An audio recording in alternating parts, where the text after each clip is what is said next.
En décembre 2012, une multitude de personnes s'alarmait à l'idée que le monde puisse s'achever dans une catastrophe. Cette peur était alimentée par le célèbre calendrier Maya. Ce système ancien de mesure du temps avait donné lieu à d'innombrables spéculations, mais l'un de ses mystères les plus intrigants restait sans doute le cycle de 819 jours présent dans certaines versions. Personne ne parvenait à en expliquer la présence ou le fonctionnement, jusqu'à ce qu'un groupe de chercheurs de Cambridge ait récemment révélé une hypothèse éclairante. Tout d'abord, comment le calendrier Maya fonctionne-t-il ? La méthode employée par cette civilisation pour décompter les jours repose sur ce que nous appelons aujourd'hui le tour du calendrier. Imaginez 3 mécanismes d'engrenage imbriqués, formant des cycles interdépendants. Le premier correspond à une année solaire de 365 jours, désignée par le terme Hab. Le second cycle se compose de 20 noms, tandis que le troisième est formé par une série de 13 chiffres, aboutissant à un calendrier sacré de 260 jours, appelé Tzolk'in. De manière comparable à notre façon de désigner une date comme le 25 décembre 2025, les Mayas nommaient leurs jours en fonction de l'alignement des 3 cycles. Par exemple, un jour pouvait être identifié comme 3 Maniques et 14 Pop. Il faut un cycle complet de 52 ans pour que ces 3 systèmes se synchronisent à nouveau. Après quoi, les jours recommencent à se répéter. C'est ici que les choses se complexifient davantage. Certains monuments mayas comportent des inscriptions énigmatiques mentionnant un autre cycle, le fameux compte de 819 jours. On en dénombre environ une vingtaine d'exemples, principalement découverts à des endroits tels que Palenque et Yaxchilan, au Mexique. Ces inscriptions, loin d'être anodines, suggèrent que ce calendrier renferme un secret d'importance. Les premières études ont révélé que le cycle de 819 jours était associé à 4 couleurs et aux points cardinaux qui leur correspondaient. Le noir pour l'ouest, le rouge pour l'est, le blanc pour le nord et le jaune pour le sud. Les chercheurs ont également établi que cette période de temps pouvait être subdivisée en 3 cycles distincts. Un de 9 jours, un de 7 jours et un de 13 jours. En les multipliant, on obtient 819 jours. Intriguant, certes, mais pourquoi une telle structure ? Ce système de couleurs associé aux 3 cycles semblait n'être qu'une interprétation superficielle, et les spécialistes étaient persuadés que son véritable sens nous échappait encore. Une autre observation notable des chercheurs concernait la manière dont ce curieux décompte des jours était souvent représenté. Un glyphe en forme de hydraque, accompagné d'un nombre, était utilisé, mais dans certains cas, un glyphe symbolisant Kawil y était ajouté. Cette puissante divinité maya, fréquemment associée à la création et à la foudre, était traditionnellement représentée avec une torche émergeant de son front, symbolisant l'étincelle vitale. Dans les années 90, une étude a avancé une hypothèse intrigante. Lorsque l'iconographie de Kawil montrait des émanations de fumée et de feu depuis son front, elle pourrait représenter les planètes Jupiter ou Saturne, voire les deux simultanément. Cela suggérait que le compte de 819 jours pouvait être d'une certaine façon relié à ces astres. Les recherches se sont alors orientées vers la compréhension de cette connexion potentielle. La première hypothèse formulée était que ce calendrier avait pu servir aux Mayas pour suivre les mouvements de Jupiter et Saturne. Les chercheurs ont ensuite relevé une particularité fascinante. Ces cycles semblaient correspondre aux périodes synodiques de ces planètes. Par période synodique, on entend la durée nécessaire à un corps céleste, tel qu'une planète, pour retrouver une position similaire, ou presque, vue depuis la Terre. Cependant, malgré l'intérêt de cette théorie, certains aspects restaient incohérents. Chaque planète suit une trajectoire bien spécifique, et tenter d'intégrer plusieurs d'entre elles dans une période de 819 jours posait problème. En clair, ce système calendérique en 4 parties, assorti de son code de couleurs, s'avérait trop limité pour coïncider parfaitement avec les périodes synodiques des planètes visibles. Il semble donc que nous soyons revenus à la case départ. Ce mystère a déconcerté les spécialistes pendant des décennies, jusqu'à ce qu'en 2023, une nouvelle approche vienne tout remettre en question. Les chercheurs ont compris qu'ils devaient changer de perspective. Au lieu de considérer ces 819 jours comme une unité fixe de temps, Ils devaient envisager ce nombre comme une série de chronologies. Ainsi, cette période ne serait qu'un fragment d'un calendrier infiniment plus vaste. Comme évoqué précédemment, ce cycle semblait être conçu pour suivre la période où une planète devenait visible depuis la Terre. Pour démontrer que ces 819 cycles représentaient des chronologies et non des jours à proprement parler, les chercheurs avaient besoin d'une planète qui pourrait servir de point de référence afin de confirmer leur hypothèse. Dans ce cas, la planète clé était Mercure, et cela pour une raison assez évidente. La période synodique de Mercure est de 117 jours, ce qui s'intègre parfaitement dans le calcul du calendrier. Si l'on divise 819 par 117, on obtient 7, un nombre entier. Mercure est ainsi la seule planète visible dont le cycle synodique corresponde parfaitement à cette période en chiffres ronds. Une fois ce point de départ solide établi, il restait à élargir le calendrier. En étendant sa durée à 20 périodes de 819 jours, un schéma cohérent a commencé à apparaître. Et, comme par magie, tous les cycles synodiques des planètes venaient s'intégrer parfaitement dans ce système. Par exemple, la période synodique de Saturne, qui est de 378 jours, s'aligne parfaitement après 6 cycles de 819 jours. Vénus, quant à elle, s'aligne tous les 5 cycles, Jupiter tous les 19 cycles, et Mars, nécessitant la plus longue période, s'ajuste tous les 20 cycles. En résumé, il faut environ 45 ans pour que Mars s'aligne avec les périodes synodiques de toutes les planètes visibles. C'est ainsi que les chercheurs ont conclu que cette ancienne civilisation ne faisait pas référence à des jours, mais à des chronologies. Les astronomes mayas avaient conçu ce décompte comme une composante d'un système calendaire plus complexe, comprenant 20 périodes. Cela soulève néanmoins une question. Pourquoi l'étude des périodes synodiques était-elle si cruciale pour les Mayas? Nous ne disposons pas encore de réponses détaillées sur ce calendrier énigmatique. Mais il est certain que les Mayas accordèrent une grande importance à l'influence du cosmos sur leur vie quotidienne. Ils cherchèrent peut-être à comprendre comment les mouvements des planètes visibles s'harmonisaient avec leurs autres systèmes calendaires. Ce système n'est toutefois qu'une facette de l'extraordinaire compréhension astrologique des Mayas.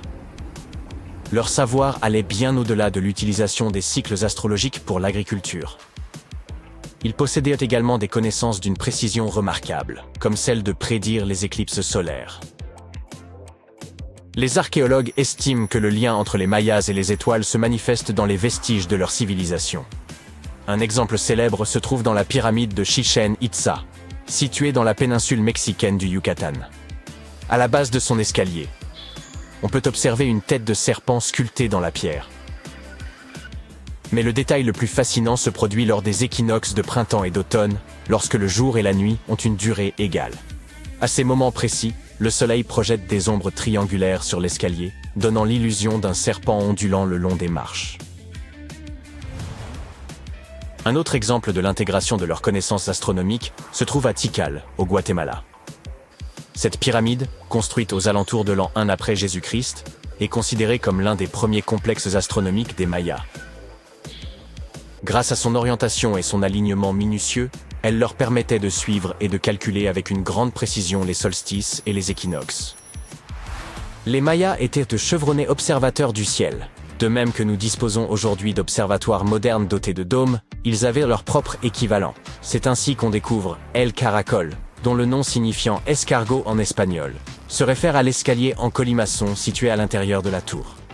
Érigé aux alentours de l'an 906, cet édifice offrait l'emplacement idéal pour scruter les moindres changements dans le ciel et suivre les mouvements du Soleil, de la Lune, des planètes et des étoiles.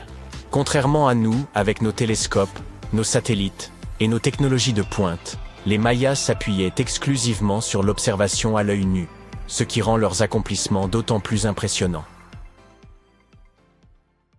Imagine que tu as 15 ans et que tu en as assez de jouer à des jeux vidéo. À la place, pour passer le temps, tu décides d'accorder un peu d'attention à tes vieux hobbies. Retrouver des cités mayas perdues. Tu as entendu dire que certaines civilisations anciennes auraient construit des villes entières en se basant sur les constellations. Alors, tu décides de vérifier si cela est vrai pour les Mayas. Tu trouves un livre contenant toutes les constellations que la civilisation maya croyait exister. Tu Tu ouvres Google Maps et tu cartographies toutes les anciennes villes mayas découvertes à ce jour. Tu commences à voir que ces informations correspondent réellement. Les plus grandes villes mayas anciennes correspondent aux étoiles les plus grandes et les plus brillantes des constellations mayas. Ok, ça devient intéressant. Tu as réussi à cartographier plus de 100 villes anciennes quand tu remarques soudain quelque chose d'étrange. Il y a une zone dans la péninsule du Yucatan au Mexique où les archéologues ont mis à jour 2 cités mayas.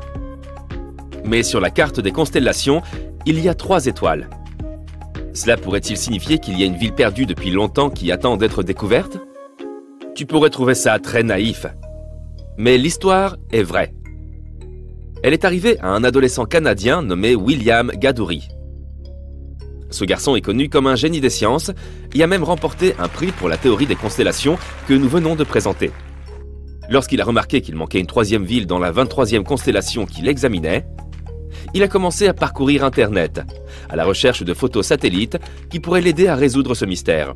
Il a examiné des images de la NASA, de la JAXA, une société de satellites basée au Japon, et de Google Earth. Ces images étaient encore insuffisantes pour répondre à ces questions. Alors il a contacté un ami au sein de l'agence spatiale canadienne. Son ami lui a fourni des images satellites à la pointe de la technologie qui lui ont donné la réponse qu'il cherchait. D'après les images, il y a une grande zone carrée, juste à la frontière du Mexique et du Belize, qui ressemble au reste d'une cité. William a montré les images à un expert en télédétection, le docteur Armand Larocque, de l'Université du Nouveau-Brunswick. Ils ont étudié les images en profondeur et ont conclu que la zone pourrait abriter 30 bâtiments et même une grande pyramide. La communauté scientifique et archéologique a été exaltée par la trouvaille de cet adolescent de 15 ans. Cela pourrait-il être vrai? D'abord, un peu de remise en contexte. Les villes mayas perdues ont commencé à être redécouvertes au milieu du XXe siècle. Depuis, on a trouvé des ruines de villes comme Tikal, Palenque et Uxmal. Les Mayas étaient l'une des grandes civilisations précolombiennes vivant sur le continent américain. Ils ont commencé à s'installer dans la région dès 1500 avant Jésus-Christ. Les experts pensent qu'à son apogée, la civilisation maya comptait plus de 40 villes, avec une population de plusieurs millions de personnes. Ce qui était énorme à l'époque, et leur ville était plutôt intéressante. Leur civilisation s'étendait sur la péninsule du Yucatan au Mexique, au Guatemala et au Belize. Ils survivaient principalement grâce à l'agriculture, ayant développé un système d'irrigation complexe dans la plupart de leurs villes. Ils ont construit une série de bâtiments cérémoniels, de pyramides, des places et même des terrains pour les jeux de balle. Les Mayas étaient de fervents bâtisseurs de pyramides, mais ils ont aussi développé un système astronomique avancé. Avec la technologie ancienne dont ils disposaient, ils ont pu prédire l'emplacement exact de planètes comme Vénus et Mars. Et ils ont pu prévoir les dates exactes des éclipses. C'est pourquoi la méthodologie utilisée par William pour découvrir cette ville maya perdue depuis longtemps était inhabituelle, mais pas complètement aberrante. Les Mayas étant des astronomes compétents, il ne serait pas trop étrange qu'ils aient construit leur grande prouesse architecturale en fonction du ciel, n'est-ce pas? Et ils ne seraient pas les premiers à l'avoir fait. Une célèbre frange de l'égyptologie se consacre à étudier comment les pyramides de Gizeh ont été construites en parfait alignement avec la constellation d'Orion. Cela signifie que chaque pyramide a été construite à dessein pour s'aligner avec l'une des étoiles majeures de la ceinture d'Orion. William affirme qu'il a eu l'idée de regarder les constellations mayas parce qu'il ne comprenait pas pourquoi les Mayas avaient construit leurs villes là où ils les avaient construites. La plupart des grandes villes comme Chichén Itzá et Uxmal ne sont pas proches de rivières ou de plans d'eau importants. Au lieu de cela, elles sont construites sur des terres pauvres et au sommet de montagnes, ce qui a déconcerté le jeune homme de 15 ans. Il a ensuite pensé que cela pouvait avoir un rapport avec l'astronomie. William a nommé la nouvelle ville qu'il a découverte Bouche de Feu, et il a même gagné un prix du mérite pour son travail acharné.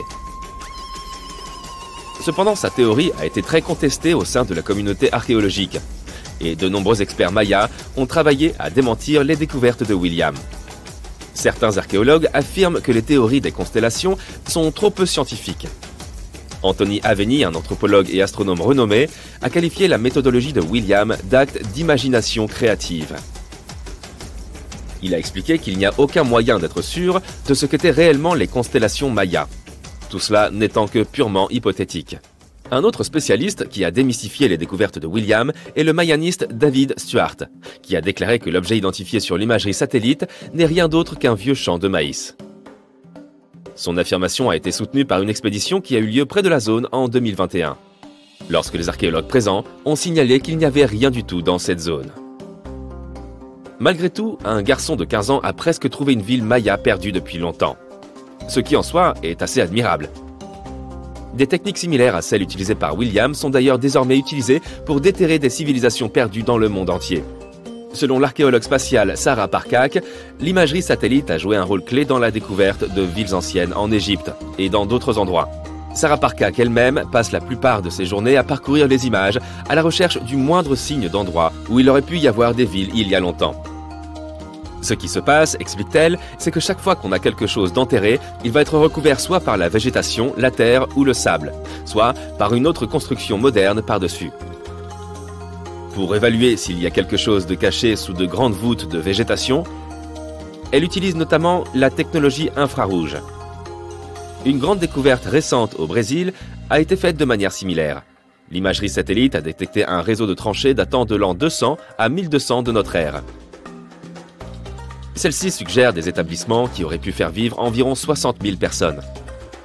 Dans ce cas, l'imagerie satellite correspondait bien à ce qui se trouvait au sol. Les chercheurs de l'Université de Floride ont trouvé plusieurs monticules accompagnés de fossés et de géoglyphes. Les archéologues ont également trouvé des vestiges de murs soigneusement conçus, centrés autour de places, tout comme le type de construction réalisé par les anciens Mayas. Les progrès de la technologie satellite ont également permis de jeter un nouvel éclairage sur d'anciennes cités mayas découvertes depuis longtemps, comme Tikal. Située au cœur de la jungle guatémaltèque, Tikal aurait été la capitale de l'ancien empire maya. À son apogée, elle était comparable en importance à des villes comme Londres ou New York dans le monde d'aujourd'hui. Elle est composée d'une série de monuments complexes, dont beaucoup sont censés avoir été les lieux de repos des rois et des chefs. Tikal est déjà connue pour avoir été grande, mais des découvertes récentes montrent qu'elle pourrait avoir été 3 fois plus grande que ce que les scientifiques croyaient à l'origine. La principale découverte concerne une fortification à la périphérie de la ville, qui indique à quel point la ville originale s'étendait. Et de nouvelles découvertes ont encore lieu. En 2017, les chercheurs ont déterré de nouveaux indices concernant les causes potentielles du déclin de la civilisation maya. En utilisant les données d'un site à Ceibal, situé à environ 100 km au sud-ouest de Tikal, les scientifiques ont analysé les données de radiocarbone, de céramique et de fouilles archéologiques pour extraire de nouvelles informations sur la disparition soudaine de cette grande civilisation. Les informations montrent qu'au lieu d'un effondrement soudain, les Mayas ont probablement décliné par vagues d'instabilité sociale et de crise politique. On pense que ces événements ont affaibli les centres-villes des Mayas et ont commencé à provoquer la dispersion de la population. Alors, prêt à endosser ton costume d'aventurier pour aller découvrir des ruines anciennes ? En novembre 1922, un garçon marchant dans les montagnes désertiques d'Égypte a découvert des marches antiques taillées dans la roche. Par la suite, cette découverte est devenue l'une des plus grandes et des plus importantes découvertes archéologiques au monde. Cette marche faisait partie du tombeau intact de Toutankhamon.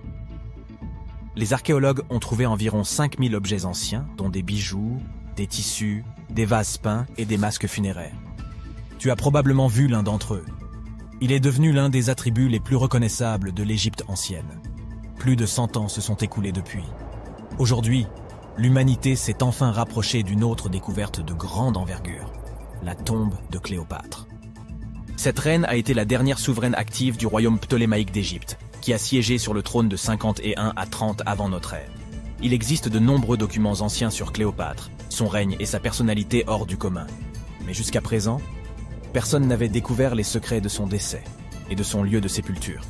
Kathleen Martinez, archéologue, étudie depuis des décennies les documents anciens et les temples autour d'Alexandrie et a conclu que la tombe de la reine devait se trouver sous la cité antique de Taposiris Magna, Tapusiris Magna, fondée en 280 avant notre ère. Il s'agissait d'une grande ville située sur la côte nord de l'Égypte, où des dizaines de milliers de personnes travaillaient dans le commerce et l'industrie. Et il semble que les suppositions du docteur Martinez se soient révélées exactes. avec un groupe d'archéologues, elle a découvert un tunnel souterrain secret près d'Alexandrie, d'une longueur d'environ 1300 mètres. Il a été creusé dans la roche sous le temple de Taposiris Mania. Au cours des fouilles, ils ont trouvé de nombreux éléments qui indiquent que la tombe de Cléopâtre se trouve dans les profondeurs du tunnel. Il est également possible qu'elle y soit enterrée avec le commandant romain Marc-Antoine. Selon des documents anciens, Cléopâtre et Marc-Antoine s'aimaient et s'opposaient ensemble au Sénat romain, qui déclarait Antoine traître. Le fait que des catastrophes naturelles se soient produites sur le territoire de Taposiris Mania pendant des milliers d'années peut compliquer les fouilles. Des tremblements de terre et des inondations ont détruit la ville, et peut-être inondé ces tunnels souterrains. Mais les archéologues espèrent peu que l'ancienne tombe est restée intacte, et qu'elle cache de nombreux trésors et documents sur la vie royale de l'Égypte ancienne, sous le règne de la dernière dynastie.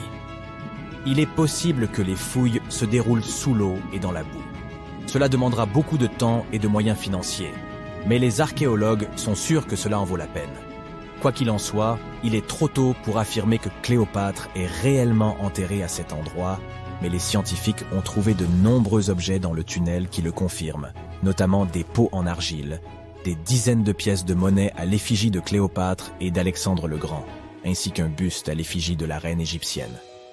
Cléopâtre reste l'une des personnalités les plus populaires d'Égypte, au même titre que Ramsès III et Toutankhamon. Elle a inspiré de nombreux films, peintures et livres. Mais qu'est-ce qui l'a rendue si populaire? Elle est devenue célèbre pour son inconstance. C'était une souveraine belle et intelligente qui a sorti l'Égypte de la crise et en a fait une puissance prospère.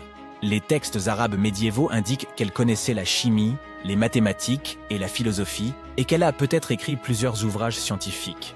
Elle connaissait plusieurs langues et avait d'excellentes compétences diplomatiques.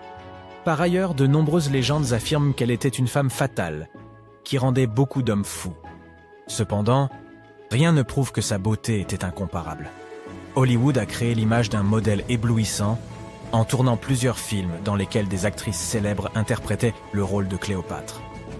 L'empereur romain Octave, fils adoptif de Jules César, a quant à lui créé l'image d'une séductrice insidieuse parce qu'il était son ennemi. Bien qu'elle soit née en Égypte, Cléopâtre n'était pas égyptienne. Ses ancêtres étaient des Grecs, dont l'un des généraux d'Alexandre le Grand. Cependant, le peuple égyptien l'aimait. Elle a appris la langue et a été très sensible aux traditions de ce pays. Elle connaissait bien l'histoire, la mentalité et les coutumes de l'Égypte ancienne. Elle a relevé le niveau de l'économie égyptienne et renforcé le statut de l'Égypte en tant que puissance mondiale. Tout cela a été rendu possible en grande partie grâce à sa ruse et à sa force de persuasion. Elle aimait les représentations théâtrales et les fêtes somptueuses. Elle savait comment surprendre les gens et se donner en spectacle. Mais derrière l'image extérieure d'une amatrice de luxe se cachait une souveraine intelligente et calculatrice. L'Égypte ancienne était un pays riche et luxueux, et Cléopâtre a tout fait pour accroître sa richesse et renforcer sa position sur la scène internationale. Par exemple, une fois, elle était en conflit avec son frère Ptolémée XIII. Sachant qu'elle ne pourra pas lui résister, la reine a décidé d'attirer Jules César à ses côtés. L'empereur romain est arrivé à Alexandrie, où Cléopâtre voulait le rencontrer. Mais Ptolémée a eu vent de ses projets et a voulu l'empêcher de se rendre auprès de César. Au lieu d'une arrivée riche et bruyante, Cléopâtre décide de passer inaperçue. Elle s'enveloppe dans un tapis ou un sac de lin que les serviteurs de l'empereur transportent dans les appartements privés de César. Cléopâtre sort du tapis et impressionne l'empereur romain par sa beauté et sa détermination. Ils tombent amoureux l'un de l'autre et deviennent de proches alliés. Quelque temps plus tard, elle impressionne un autre Romain influent à des fins diplomatiques. Elle se rend à la rencontre de Marc-Antoine sur une barge dorée aux voiles pourpres et aux rames d'argent. Cléopâtre est habillée à l'image d'Aphrodite et est assise sous un magnifique dais. Zeus, serviteur, déguisé en Cupidon, souffle dans son éventail et brûle de l'encens. Mais Cléopâtre a créé un tel spectacle pour une raison bien précise. Elle savait qu'Antoine vénérait la mythologie grecque et se considérait comme l'incarnation de Dionysos. Cette femme l'impressionne tellement qu'il finit par l'épouser. Cléopâtre défend sa couronne, renforce son alliance avec Rome et donne 3 enfants à Antoine. En Égypte, ils organisent de grandes fêtes et jouissent de la richesse et du pouvoir. Cependant, la relation d'un haut fonctionnaire avec la reine égyptienne provoque un scandale à Rome. Comme Octave est le principal adversaire d'Antoine dans la lutte pour le pouvoir, Il exploite la situation pour ternir la réputation de son concurrent. Il utilise la propagande pour faire de Cléopâtre une séductrice insidieuse aux yeux des citoyens romains. Il accuse Antoine d'avoir succombé à ses charmes. Le Sénat romain soutient Octave et déclare Cléopâtre ennemie. En 33 avant notre ère, ce conflit atteint son apogée lorsque la marine d'Antoine affronte la flotte d'Octave. Ce dernier l'emporte et oblige son ennemi à fuir en Égypte avec Cléopâtre. Selon certaines sources, il se serait réfugié près d'Alexandrie. Poursuivi par les Romains, il se cache dans l'un des palais de Cléopâtre et trouva la mort. Certaines légendes racontent que Cléopâtre était experte en poison. Elle aurait provoqué la morsure d'un serpent venimeux, une vipère ou un cobra égyptien. Selon une autre légende, elle se serait piquée avec une aiguille empoisonnée. Une théorie veut que Cléopâtre ait toujours transporté une ampoule de poison dans sa brosse à cheveux. Lorsqu'elle était coincée, elle imbibait l'aiguille de ce poison et se piquait. Rien de tout cela n'est certain. Les scientifiques tentent toujours de découvrir la vérité. Peut-être que lorsqu'ils atteindront la tombe de Cléopâtre, le monde obtiendra plus de réponses sur son destin tragique. Elle est considérée comme la dernière souveraine d'Égypte. Après sa mort, Octave pille ses palais et ses temples et retourne à Rome, où il devient le principal empereur. Il gouverne le pays avec succès et en élargit les frontières. Son règne s'est achevé à l'âge de 75 ans. L'histoire du monde aurait été différente si Cléopâtre et Marc-Antoine n'avaient pas perdu cette bataille navale. À propos, saviez-vous qu'il s'est écoulé plus de temps entre le règne de Cléopâtre et le volume de Neil Armstrong sur la Lune qu'entre le règne de la reine égyptienne et la construction de la grande pyramide de Gizeh? Armstrong a posé le pied sur le satellite de la Terre en 1969, soit 2038 ans après la naissance de Cléopâtre. Et la construction de la pyramide a eu lieu en 2560 avant notre ère. Imagine la longueur de l'histoire de l'Égypte ancienne. Cléopâtre est plus proche de nous dans le temps que les pyramides. Les scientifiques ont récemment découvert des vestiges comparables à l'Atlantide, près de l'Australie. Autrefois, un continent entier se trouvait là, désormais submergé. Voici son histoire. Il y a environ 70 000 ans, pendant la dernière période glaciaire, une vaste masse terrestre appelée Saül existait dans le sud-ouest de l'océan Pacifique. Cet ancien supercontinent connectait ce que nous connaissons aujourd'hui sous les noms d'Australie, de Nouvelle-Guinée, de Tasmanie et des îles Aru, formant une immense étendue de terre continue. Imaginez des forêts tropicales luxuriantes entourées de majestueuses montagnes. Les plus hautes montagnes de Saül se trouvaient dans les hautes terres de Nouvelle-Guinée et atteignaient des sommets de plus de 3900 mètres. Ce lieu exceptionnel abritait une diversité d'animaux uniques, principalement des marsupiaux. Mais il n'y avait pas que des koalas et des kangourous. Saül hébergeait divers types de brouteurs, fouisseurs, charognards et prédateurs. On y trouvait le gigantesque diprotodon, le redoutable chasseur qu'était le Thylacoleo et le terrifiant Mégalania, une créature bien plus grande que la plupart des lézards vivants aujourd'hui. Ce territoire était tout à fait singulier, car, tandis que le reste du monde était peuplé d'animaux placentaires comme les loups, les éléphants et les humains, Saül ne comptait parmi ses mammifères classiques que des chauves-souris et des rongeurs. Toutefois, ces différentes régions présentaient des écosystèmes variés. Les régions de Timor, d'Arafura et de Carpentaria étaient hautes et couvertes de savanes et de forêts sèches, rappelant un peu l'Australie moderne avec ses déserts arides, ses broussailles, ses steppes et ses forêts tempérées le long de la côte est. À cette époque, les humains migraient à travers le globe.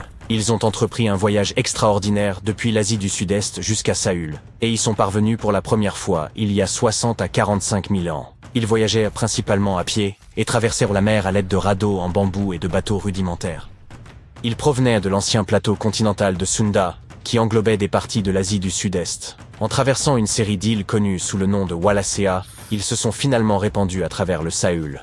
Et ce n'était pas un petit périple. Le Saül était immense, s'étendant sur environ 10,6 millions de kilomètres carrés, soit une superficie plus grande que celle des États-Unis ou du Canada. Il s'étirait de l'équateur jusqu'à la partie sud de la Nouvelle-Zélande. Ainsi, en arrivant dans ce qui est aujourd'hui l'Australie, ces voyageurs devinrent les premiers habitants de cette terre. Les scientifiques estiment que le Saül comptait alors environ 500 000 habitants. Nous avons aussi découvert des peintures rupestres datant d'environ 40 000 ans, qui représentaient des scènes de chasse au buffle nain ou à Noah face à des figures humaines et animales. Les chercheurs s'efforcent de comprendre comment ces premiers colons se déplaçaient à travers le Sahul et où trouver des traces archéologiques de leur voyage. Pour ce faire, ils ont créé un modèle informatique de l'évolution du paysage. Cette simulation a montré les transformations du Sahul entre 75 et 35 000 ans, révélant des routes migratoires potentielles et des sites archéologiques. Les hommes se déplaçaient probablement le long des côtes et des rivières. Mais comment le Sahul a-t-il été submergé, à l'image de la mythique Atlantide? Durant la dernière période glaciaire, une grande partie de l'eau terrestre était emprisonnée dans d'immenses calottes glaciaires, faisant ainsi baisser le niveau de la mer. Par la suite, avec l'augmentation des températures mondiales, ces calottes ont fondu et le niveau de la mer a monté d'autant, submergeant les ponts terrestres qui reliaient les différentes parties du Sahul. Il y a environ 8000 ans, la Nouvelle-Guinée s'est séparée de l'Australie continentale. Puis, il y a environ 6000 ans, ce fut au tour de la Tasmanie. Mais grâce aux nouvelles technologies, nous pouvons encore explorer les parties submergées du Sahul.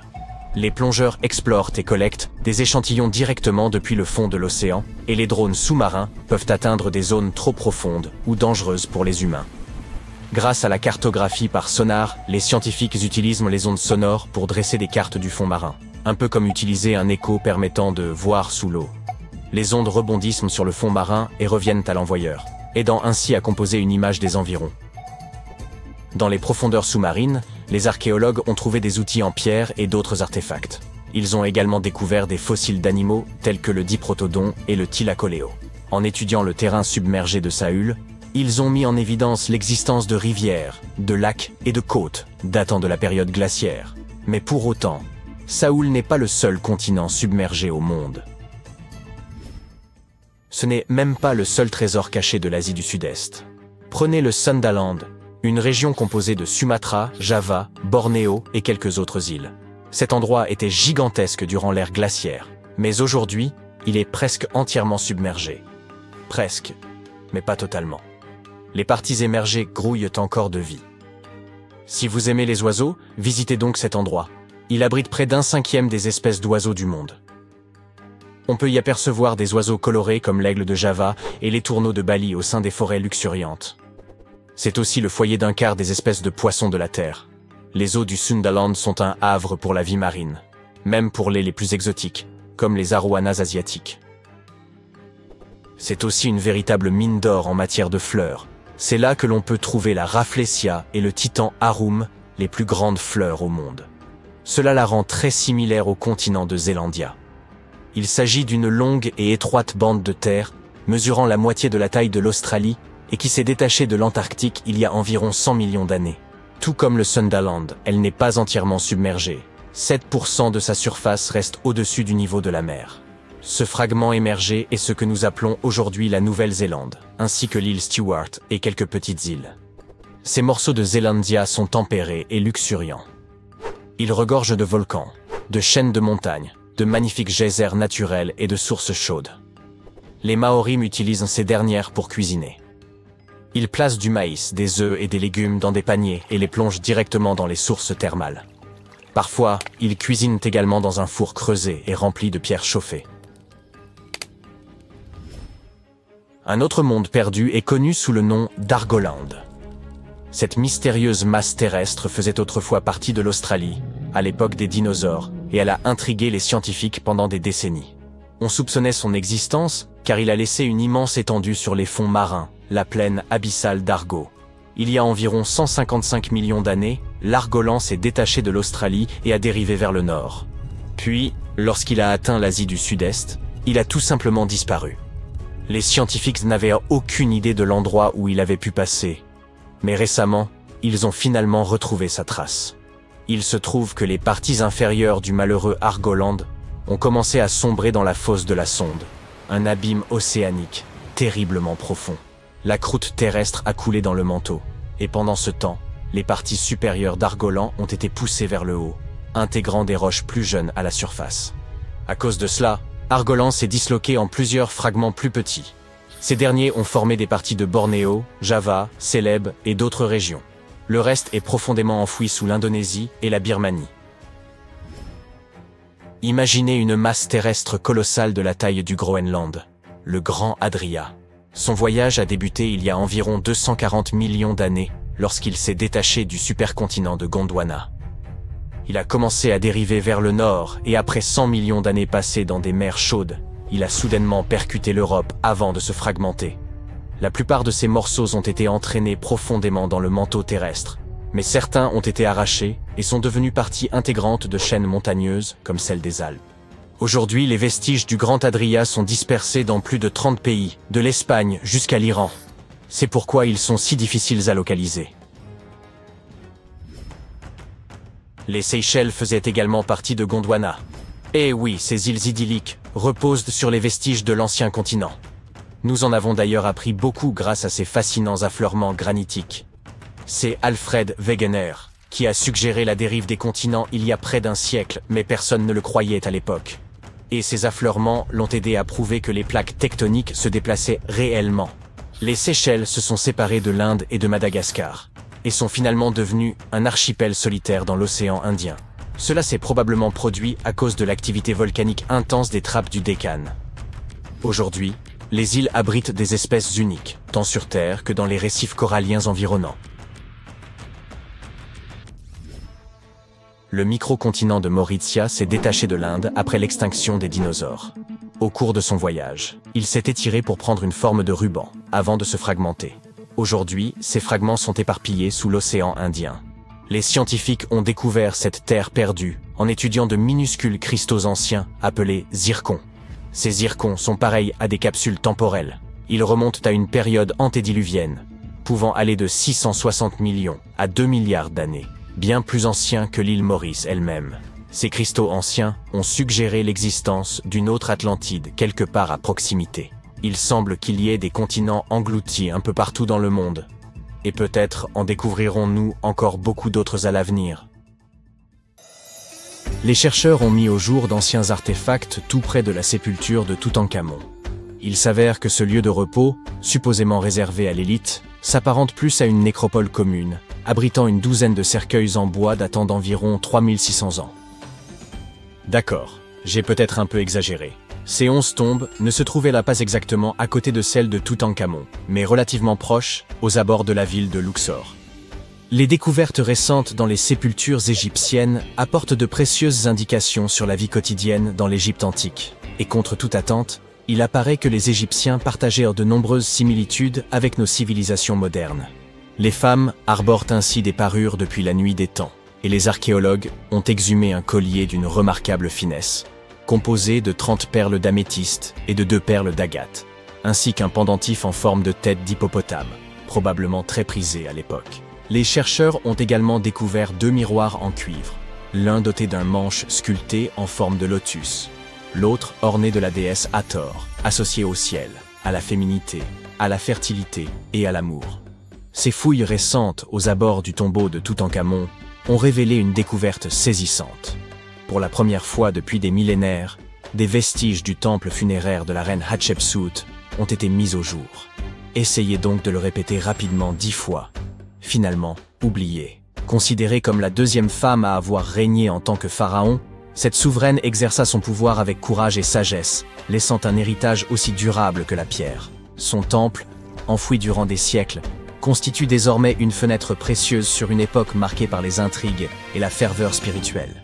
Les archéologues ont exhumé plus de 1000 blocs de pierre richement ornés en périphérie du temple funéraire d'Hatshepsut. Peu de femmes réussirent à accéder au trône dans l'Égypte antique.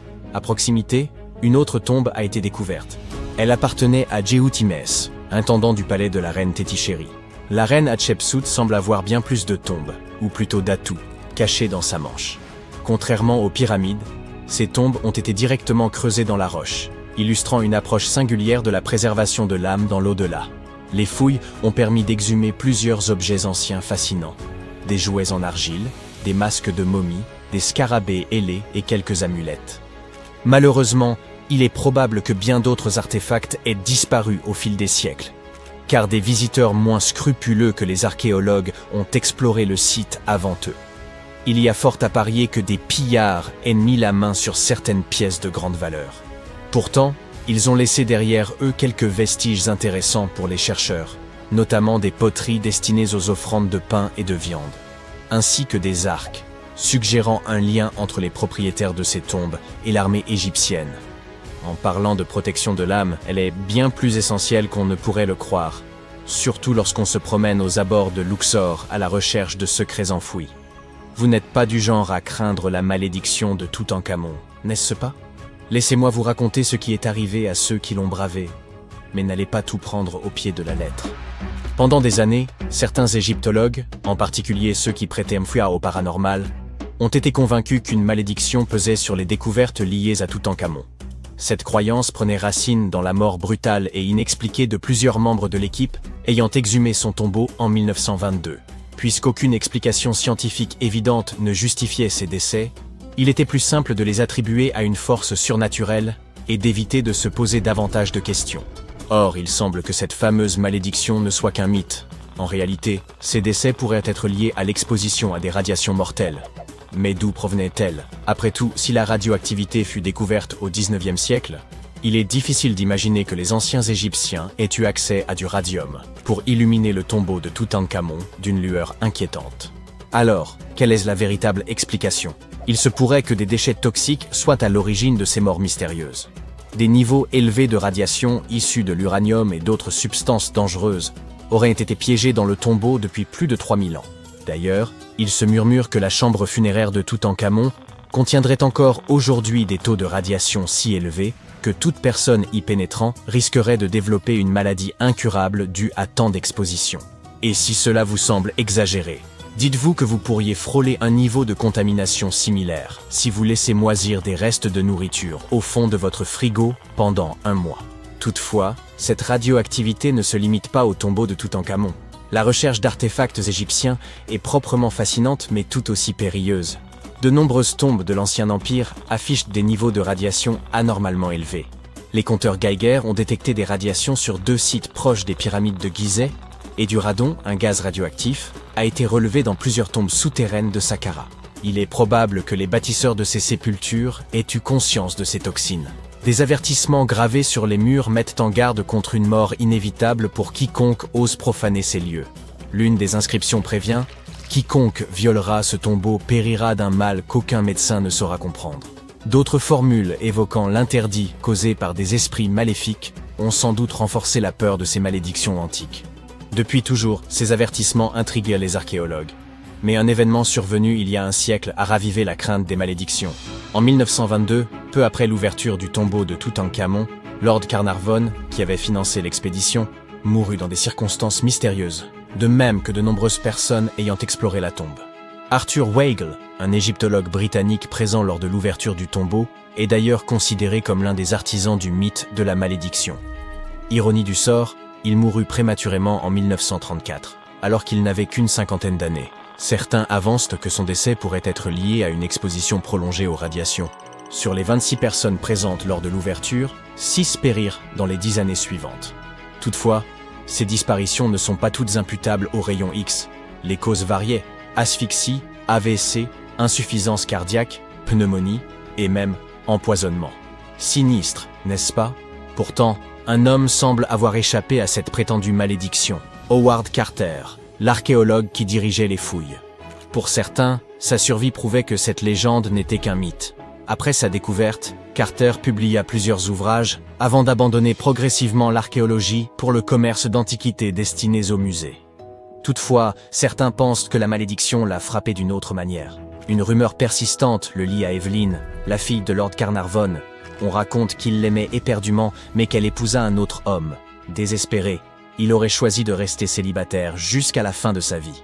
Une autre forme de malédiction, plus subtile, mais tout aussi cruelle. D'autres ont affirmé qu'ils avaient eu une liaison durant son séjour en Égypte, mais que tout s'était terminé avec la mort de son père et son départ définitif du pays. Néanmoins, ces récits manquent de preuves. Evelyn n'avait que 6 ans lorsqu'ils se sont rencontrés, et leur relation est restée cordiale jusqu'à la fin. Présente à ses funérailles, elle faisait partie des rares invités, mais elle a nié toute romance, affirmant qu'ils n'étaient pas si intimes. Un an après la découverte de la tombe de Toutankhamon, Evelyn épousa le politicien Sir Brograve Beauchamp et eut une fille. Cette même année, Beauchamp visita la sépulture avec ses parents, sous la conduite de Carter. Ce dernier ne se maria jamais, et, hormis ses spéculations posthumes autour d'Evelyn, aucune autre relation amoureuse ne lui fut attribuée. Si la légende de la malédiction ajoute une touche intrigante à son histoire, son tempérament distant vis-à-vis des relations était déjà évident bien avant l'ouverture du tombeau. Carter n'était tout simplement pas quelqu'un de sociable. En 1939, après un long combat contre la maladie, il finit par succomber. Il avait 64 ans, une espérance de vie tout à fait ordinaire au Royaume-Uni à cette époque, si bien que personne ne jugea sa mort suspecte ni ne l'associa à une quelconque malédiction. À son décès, on découvrit que plusieurs artefacts du tombeau de Toutankhamon étaient en sa possession, dans son appartement londonien. Ceux-ci furent finalement restitués à l'Égypte, événement que certains interprétèrent comme la conclusion de la malédiction. Peut-être que s'il n'avait pas conservé ses souvenirs chez lui, il aurait vécu bien plus longtemps. Quant aux autres décès, ils conservent une part de mystère. La théorie de la malédiction a sans doute été renforcée par des événements troublants survenus lors des fouilles. Carnarvon développa une grave infection après une simple piqûre de moustique. Et au moment de l'ouverture du tombeau, le Caire connut une panne de courant inexplicable suivie d'une tempête de sable. En Angleterre, le chien de Lord Carnarvon, Suzy, s'échappa de la demeure et se mit à aboyer frénétiquement, sans raison apparente, du moins si l'on en croit les témoins. Plus étrange encore, au moment exact où son maître rendit son dernier soupir, l'animal poussa un hurlement avant de s'effondrer, inerte. Peut-être que les radiations n'ont finalement joué aucun rôle et que les anciens artefacts du tombeau de Toutankhamon étaient réellement porteurs d'une malédiction. Troublant, n'est-ce pas?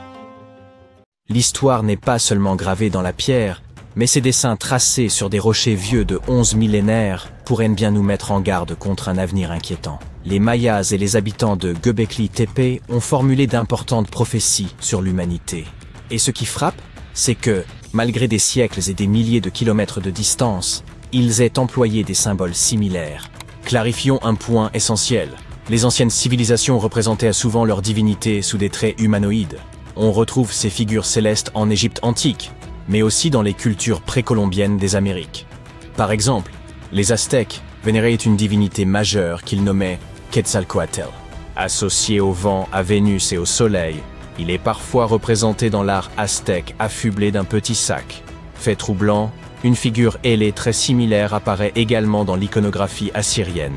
Il est déjà surprenant que des civilisations n'ayant eu aucun contact direct aient adopté des formes analogues pour figurer leur divinité.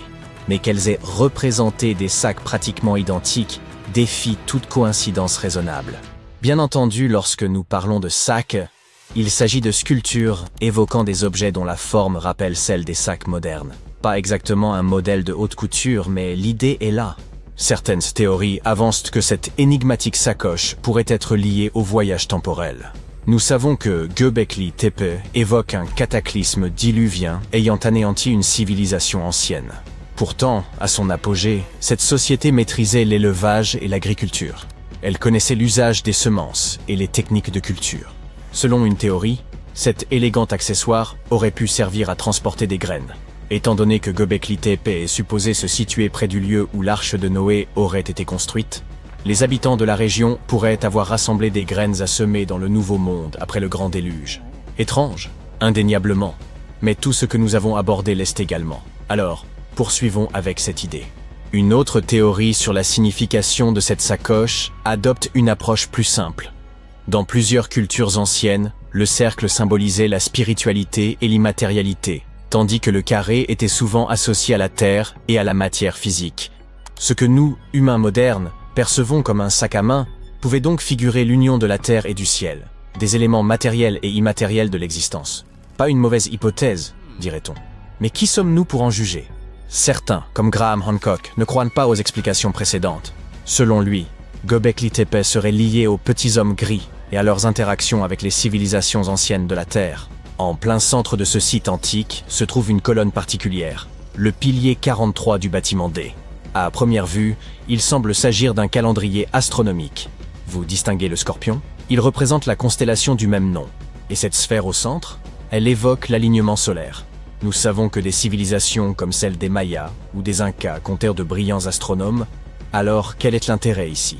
Il s'avère que les habitants de Göbekli Tepe évoquaient un cataclysme colossal qui aurait anéanti toute forme de vie avant leur époque. Lorsque les astronomes ont reconstitué les angles et positions du pilier 43, Ils ont révélé une configuration astrologique remontant à plus de 13 000 ans. La pierre illustre aussi un événement tragique, mêlant inondations et pluie de météorites. L'homme, sans tête, il symbolise la fin tragique de l'humanité. Et le serpent surgissant du sol, des vagues gigantesques engloutissant la terre. Il n'y a pas qu'une seule pierre qui raconte cette histoire. Le pilier 56 évoque davantage l'événement du Dryas récent, ou la terreur du ciel comme il était appelé. On y voit des animaux fuir et des vagues se briser sous l'impact des météorites. Mais attendez, alors que le pilier 43 nous donne la date précise de la dernière catastrophe, le pilier 18 du bâtiment D nous révèle la date du prochain cataclysme possible. L'art figuré sur ce pilier met l'accent sur la constellation du Verseau. Vous avez peut-être entendu parler de l'ère du Verseau ou entendu des théories un peu farfelues sur notre entrée dans cette phase. Vous comprenez où je veux en venir? Göbekli Tepe pourrait nous fournir la date du prochain désastre afin que nous ayons le temps de nous préparer. Ces images pourraient constituer un véritable guide de survie pour l'humanité. Ou pas. Cela semblerait complètement absurde s'il n'y avait pas un élément de preuve. Vérifions les faits. La comète Hanski, découverte en 1786, faisait autrefois partie d'une méga-comète de 160 km de large, composée de glace, de métal et de roches. Elle s'est disloquée, créant un champ de débris. À présent, au lieu d'une seule comète géante, ce sont donc des millions de petites comètes.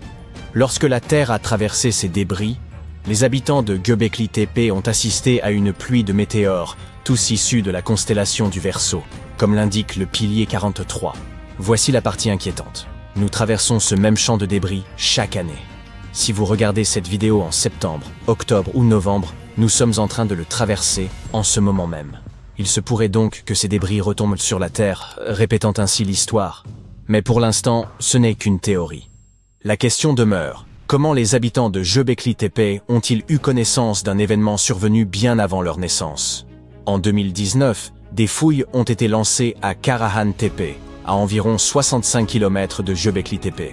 Cependant, les recherches suggèrent que cet endroit pourrait avoir été occupé encore plus tôt. Göbekli Tepe semble avoir été un lieu de culte ou un observatoire, tandis que Karahan Tepe révèle des signes d'une société organisée. Les fouilles à Karahan Tepe ont mis au jour des artefacts comme des sculptures détaillées, des outils et même d'éventuels vestiges de bâtiments. Cela montre que ces populations n'étaient pas simplement des chasseurs-cueilleurs, mais possédaient une société structurée avec des pratiques spirituelles ou cérémonielles. En 2020, des chercheurs ont découvert plusieurs autres établissements dans la région, suggérant que Göbekli Tepe faisait partie d'une vaste métropole. L'ensemble du site est désormais désigné sous le nom de Taş Tepeler. Le problème, c'est que les mathématiques qui entourent tout cela laissent pour les scientifiques perplexes. À cette époque, la Terre venait tout juste de sortir de sa dernière ère glaciaire. Les scientifiques pensaient auparavant que les civilisations de l'âge de pierre étaient primitives. Mais de plus en plus de preuves montrent que ce n'était pas le cas. Pour que Göbekli Tepe ait existé avec un tel niveau technologique il y a 12 000 ans, il a dû y avoir une civilisation encore plus ancienne. Ce type de technologie ne surgit pas de nulle part. Et en réalité, nous avons beaucoup d'autres preuves de sociétés avancées. Prenons les Mayas, par exemple. Des découvertes récentes ont montré qu'ils étaient bien plus avancés qu'on ne l'avait d'abord cru. Ils ont construit des villes gigantesques dont les routes pouvaient atteindre 40 mètres de large, bordées de blanc pour guider les voyageurs la nuit. Un exploit que l'on pourrait attendre dans des pays comme le Portugal ou l'Angleterre. Ces routes, parfois surélevées au-dessus des marécages, formaient un réseau de plus de 964 peuplements, ressemblant à une immense toile d'araignée. Un groupe de scientifiques s'intéresse à cette théorie, et ce pourrait être le lien entre toutes les spéculations que nous avons partagées dans cette vidéo. Après tout, des êtres venus du ciel pourraient être descendus sur Terre pour avertir les habitants de Göbekli Tepe de la destruction d'une civilisation encore plus ancienne que la leur. Ou peut-être pas. N'oubliez pas de conserver votre esprit critique en dépit de tout ce que vous entendez sur Internet. En tout état de cause, Göbekli Tepe suscite autant de suspicions que Stonehenge ou les grandes pyramides d'Égypte. Si l'on saupoudre l'équation de petits hommes verts, cela explique en partie comment ces incroyables exploits d'ingénierie ont été réalisés. Mais cela sous-estime aussi les capacités de réflexion de nos ancêtres. Une des caractéristiques principales de l'architecture de Göbekli Tepe sont ses piliers en forme de T. Les plus lourds pèsent 20 tonnes et mesurent environ 6 mètres. Ces piliers ont été parfaitement érigés, sans la moindre égratignure. Certes, c'est difficile à réaliser sans machines modernes, mais peut-être ont-ils trouvé une méthode et y sont-ils parvenus au moyen d'efforts considérables. Au cas où vous ne sauriez pas de quoi on parle, cet homme aurait percé le secret des bâtisseurs de pyramides dans l'Amérique d'aujourd'hui. Il a mis cette connaissance à profit pour construire son propre château et d'autres structures fascinantes. Il semble que nous devions continuer à creuser pour en apprendre davantage à ce sujet, n'est-ce pas ? Le 30 octobre 1759, les habitants du Moyen-Orient ont été réveillés en sursaut par un tremblement de terre. Des fissures sont apparues sur les murs de leur maison, les toits ont commencé à s'effondrer. Les gens sont sortis en courant de leur maison et se sont rassemblés dans des zones dégagées.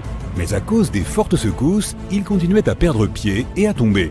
Un mois plus tard, un autre tremblement de terre s'est produit qui s'est avéré être encore plus fort. Des arbres ont été brisés, des maisons se sont effondrées, des fissures profondes sont apparues dans le sol. La catastrophe a duré 2 minutes. Des oasis, des routes et des villes ont été détruites. Miraculeusement, les anciens bâtiments de Baalbek ont résisté au tremblement de terre. Certains historiens affirment que ce lieu majestueux et mystérieux a été construit sous l'Empire romain. Mais de nombreux chercheurs ne sont pas d'accord. Quelle que soit la vérité, la ville est l'un des principaux mystères archéologiques de l'humanité. Le bâtiment le plus étonnant de Baalbek est le temple de Jupiter. Les habitants de l'Empire romain croyaient que Jupiter détenait le pouvoir sur la foudre et le tonnerre. Le bâtiment ressemblait à une plateforme avec 54 colonnes sur lesquelles reposait un toit massif. Aujourd'hui, on ne peut plus voir que 6 colonnes de 20 mètres de haut. Chacune d'entre elles est composée de 3 sections et ressemble à un crayon. Les mines de ces crayons ont été construites en plomb, ce qui a rendu les colonnes exceptionnellement solides. Chacun de ces morceaux de pierre pesait la somme incroyable de 80 tonnes. C'est le poids de 35 SUV Ford Explorer. Voici le plus grand bloc de la Grande Pyramide de Gizeh. Mais comparé au bloc de Baalbek, il ne semble même pas si impressionnant. Les fondations sous le temple de Jupiter ont été préservées. C'est ainsi que les spécialistes ont découvert qu'il était composé d'environ 25 pierres monolithiques pesant 450 tonnes chacune. Cela signifie que les blocs de Baalbek pèsent presque 4 fois plus que les blocs d'Égypte. Il y a 3 autres énormes blocs de calcaire dans les fondations, pesant chacun 800 tonnes. C'est plus de 2 fois le poids d'un avion Boeing 747. Les anciens bâtisseurs ont dû avoir du mal à sculpter de tels géants dans un morceau de pierre. Et après cela, ils ont aussi dû les tirer jusqu'au site de construction et les soulever à une hauteur importante. Répéter cette logistique serait probablement un cauchemar pour les constructeurs d'aujourd'hui. Pour réaliser une telle quantité de travail, ils auraient besoin d'un équipement moderne. Mais les constructeurs de Baalbek n'avaient pas de camions, de grues avec des scies circulaires ou d'électricité. Comment les bâtisseurs du passé ont-ils réussi à faire cela ? Les scientifiques ont une théorie qui inclut des cordes, des treuils et des systèmes de levier. Naturellement, les ingénieurs du passé ont fabriqué tous ces gadgets en bois. À environ 900 mètres des ruines du complexe du temple se trouve une carrière. Les archéologues supposent que c'est là que les pierres de la construction ont été taillées. Ils y ont trouvé un bloc de calcaire qui semblait être trop grand, même pour cet endroit incroyable. Le monolithe a été baptisé la pierre du Sud. Il mesurait 20 mètres de long sur 4 mètres de large. Les anciens bâtisseurs n'ont pas eu le temps de le séparer complètement de sa roche-mère.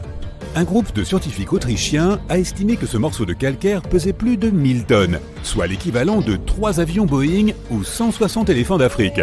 Une autre surprise attendait les archéologues près de la pierre du Sud. C'était un deuxième monolithe pesant plus de 1200 tonnes. Mais les anciens bâtisseurs ne se sont pas arrêtés là. Ils ont continué à travailler.